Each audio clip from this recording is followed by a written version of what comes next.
Right now, I'm completely sold. You can believe the hype.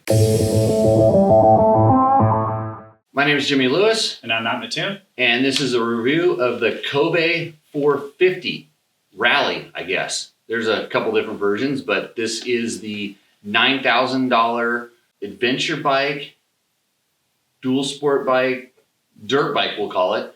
I don't know the specific history of this particular bike. I know it's been to a lot of people. It's one of 150 or so, we'll call it pilot production bikes that were sent out to different distributors. It's been around the block. You've heard a lot about it, and we're going to try to get into this bike.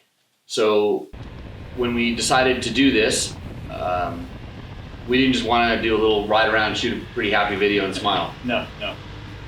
We were up in Washington for a Tour Tech rally. We talked to the importer, Gary, and said, hey, we'd like to pick up a KOVE up there and ride it back to Nevada, which probably wasn't the smartest thing, but this is the way we do stuff. We want to make sure we test it, and I had enough friends along the way that it could bail us out.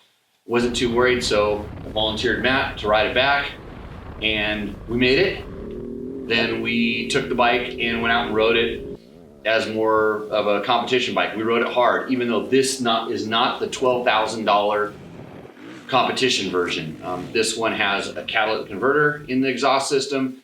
It's jetted or fuel injected to meet emission standards, and it's set up. And the way that we really tested it was as a dual sport / light adventure bike. So Matt, tell them what you did. Well, we rode it 1,500 miles. Well, what did on you, and off road. So we put Moscow Moto luggage on it. Oh, yeah. Put Moscow Moto luggage on there. Just kind of gave the bike a one over before we started riding. Camped off of it. It's a pretty good bike for that. Basically, the first thing that we'll call it the peanut gallery said when we heard you ride up on the bike was, that's not making it back. Yeah. And this is a typical thing. This is the thing that KOVE and a lot of Chinese brands are going to have to overcome. It's just perceived as being junk. And I don't go there until I ride it. And when it pulled up, I kind of thought the same thing, but I also know what having a big skid plate does to it. Mm-hmm. It doesn't sound as quiet and as tight as a Japanese or an Austrian built bike. So that was first impression. Right away, Matt rode up and he said, hey, it's pretty good. So we all hopped on it and did a little up around the grass field, and we all kind of came off and said, hey, it's pretty good. So there's really no changes to it because it's a brand new bike. Mm-hmm. The importer trusted us to do a fair evaluation, and that's what we did. And now we're going to just kind of break it into its segments. So let's just get it right away, start about the power. So what did you think? So honestly, I thought the power was pretty good. You do have to ride it more in the higher end of the RPMs. It doesn't have the best low end power, especially in the slower speed situations. But there was enough there to get me kind of out of any situation that I was getting into. I didn't really once feel like there's a lack of power. Even on the highway, I was still able to go highway speeds comfortably. But overall, it was good for me, especially my riding ability. And so you were riding back with me. I was on a Tenere 700. Yes. We were doing adventure touring stuff. Probably, I would say, 90% of our time was spent on dirt. Mm-hmm. 70% of the miles were on dirt.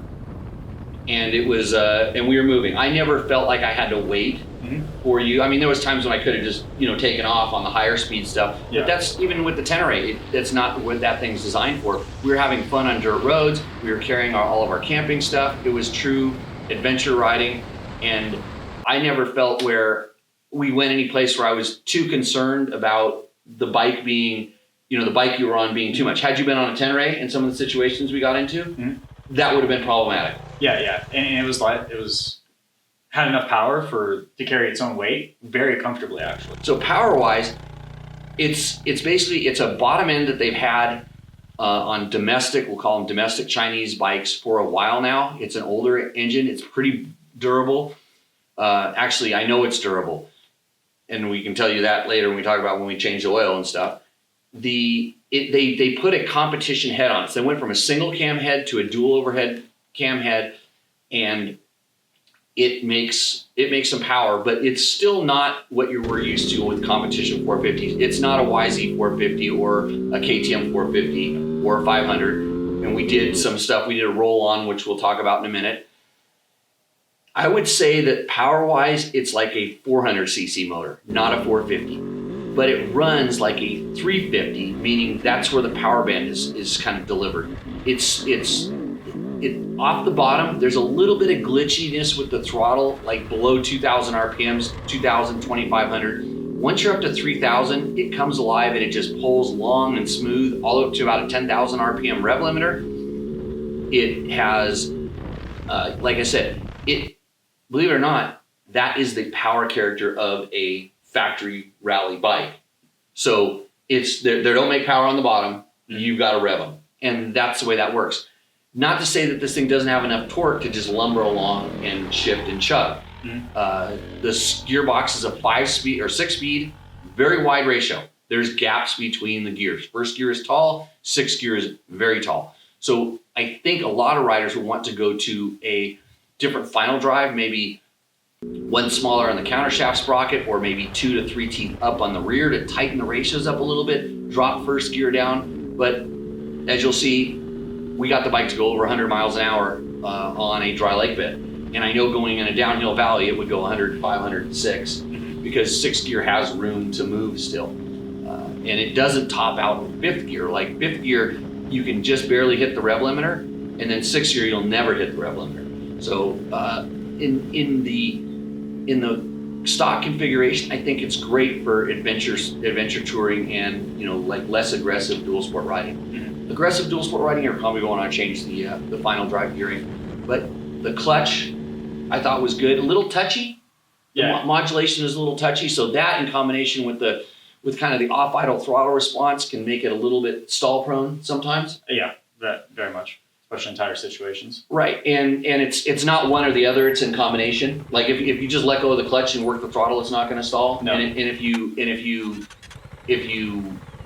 hold the throttle steady and work the clutch, it's not going to stall. But it's in combination working those two. It can get a little bit confused. That's probably one of my very few engine complaints. The shifting was fine. And when we changed the oil after 1,500 miles and who knows what it had on before us and stuff, that oil came out. It looked used, but I've never seen cleaner filters on any of my KTMs. It had 1/3 of the metal on the magnet. There was nothing on the screen. And when I cut the pleated filter, which is sitting right over here, I cut it and spread it open. There was nothing on there. So nothing is coming apart inside this motor. And when you listen to the video of me riding it, you'll hear I was letting her eat. I wasn't being easy with it. I wasn't being careful with shifts, and no metal came out. So that's a sign that, and we know the Chinese know how to build good durable motors.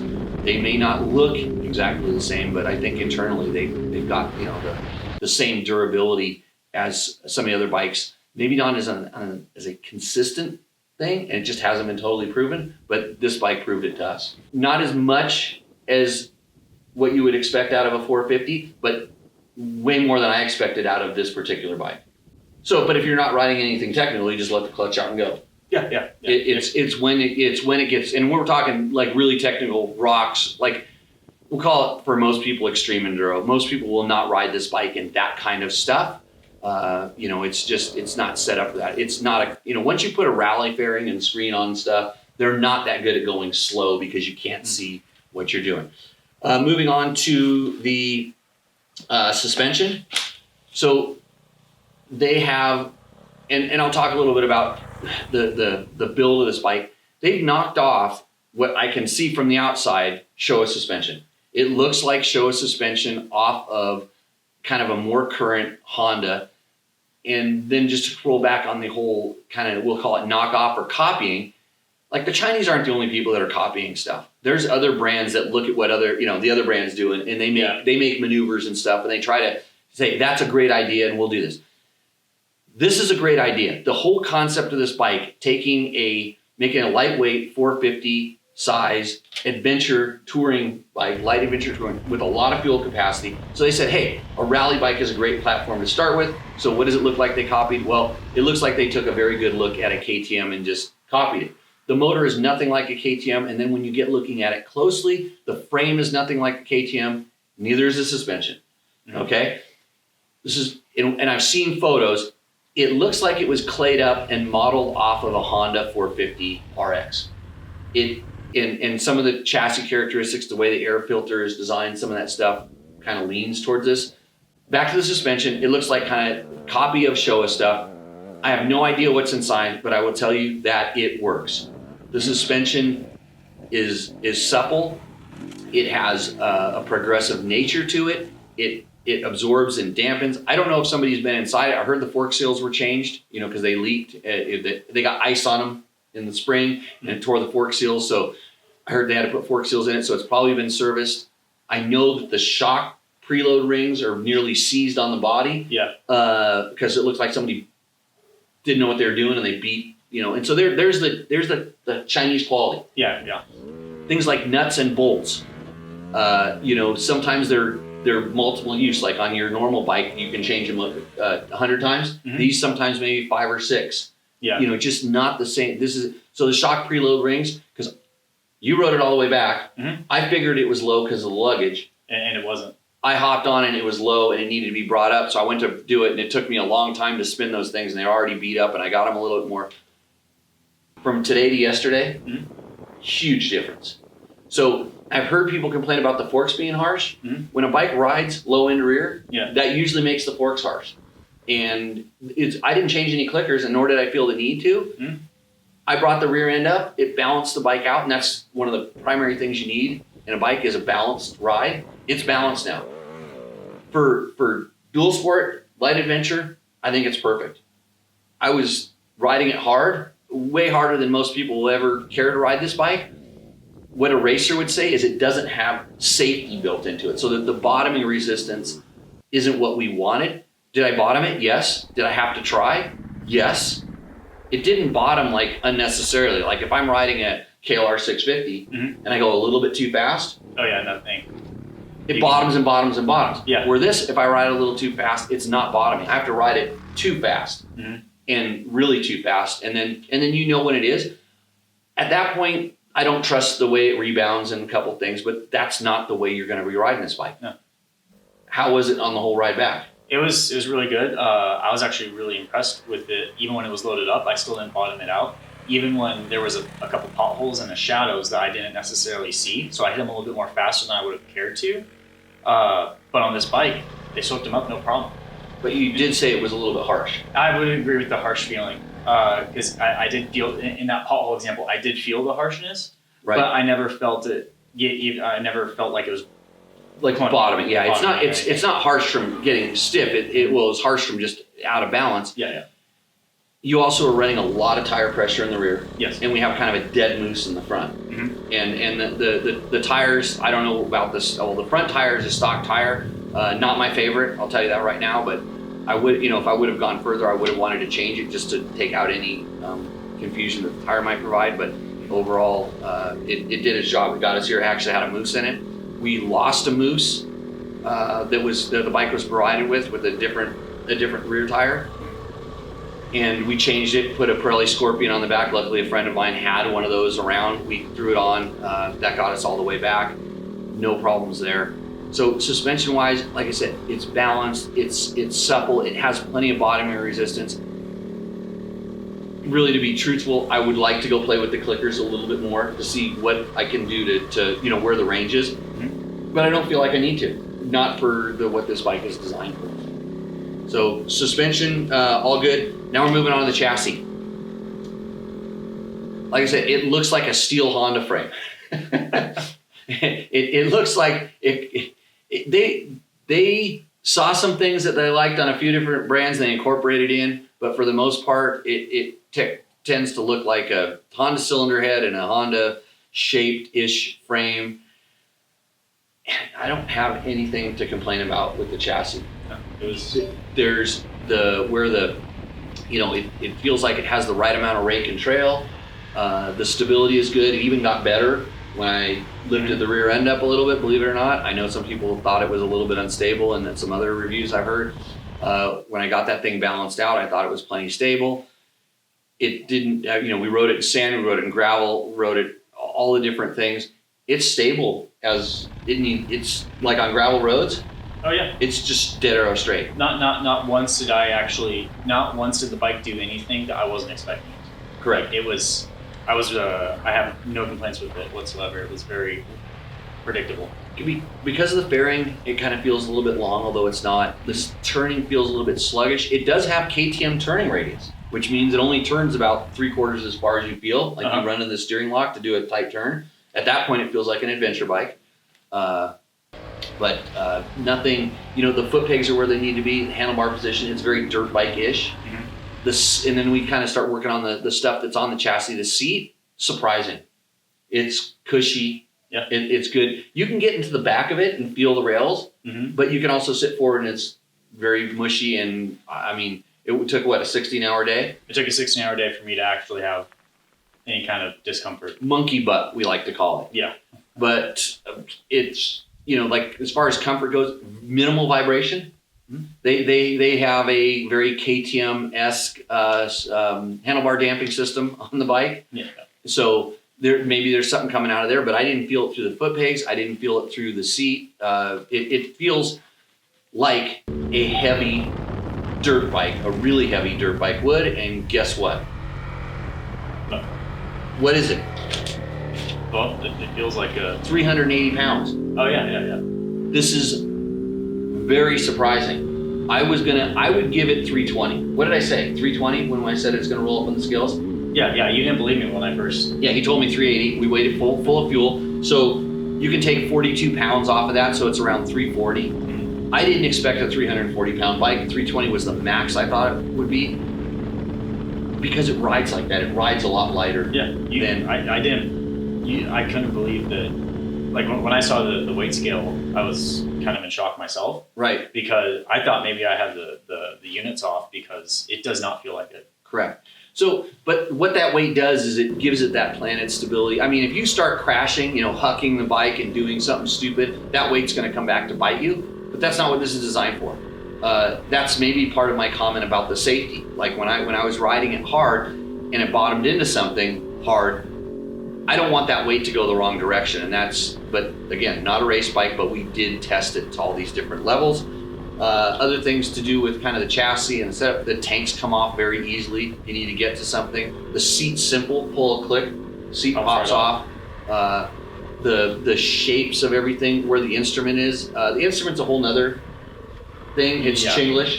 Yeah, it's like they're still trying to figure this out, but I'm not really playing with instruments when I'm riding. I'm just trying to ride the bike. It told me what speed I was going. It told fuel consumption, which was actually fairly accurate. Speaking of that, fuel consumption was 45 miles a gallon or better.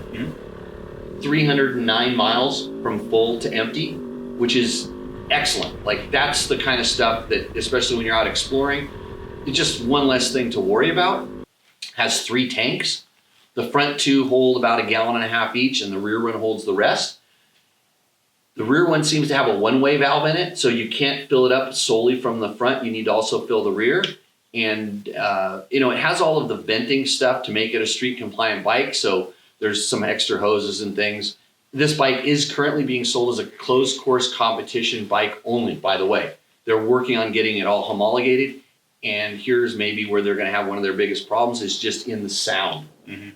So we're going to get into the complaints, which are few for me.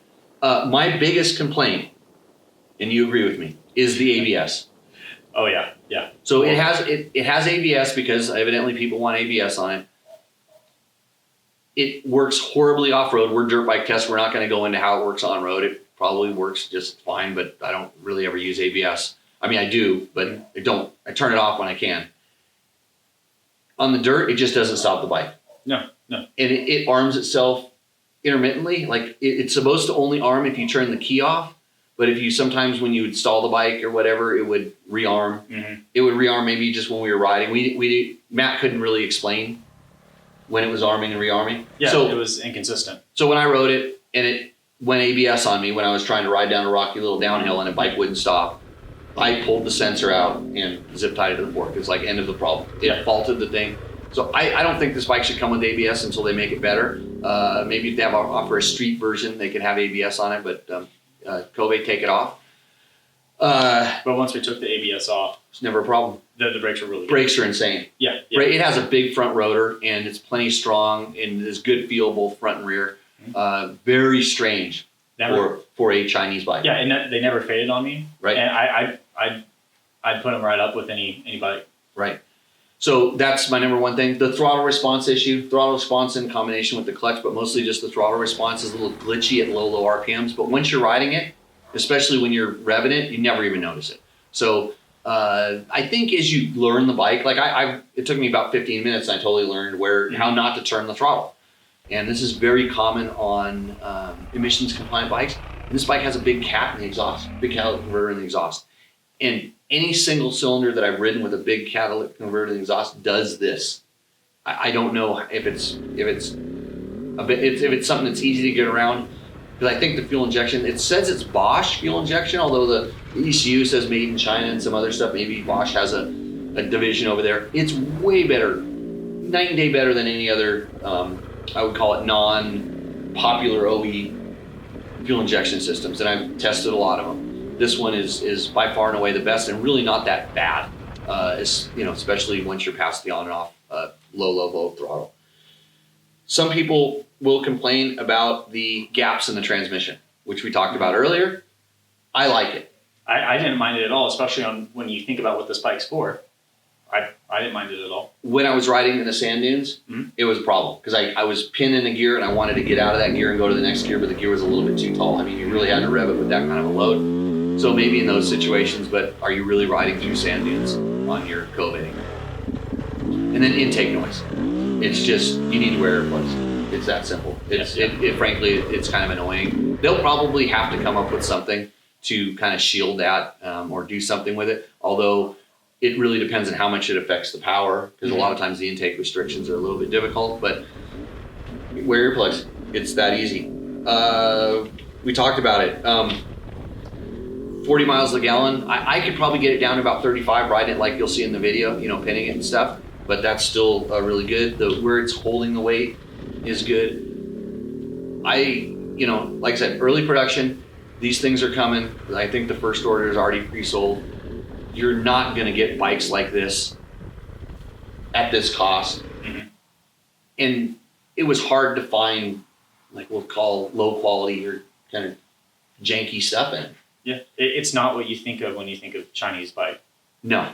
It's, definitely change your expectations when I think if you said, hey, this Honda is junk back in 1971, you were going off the history.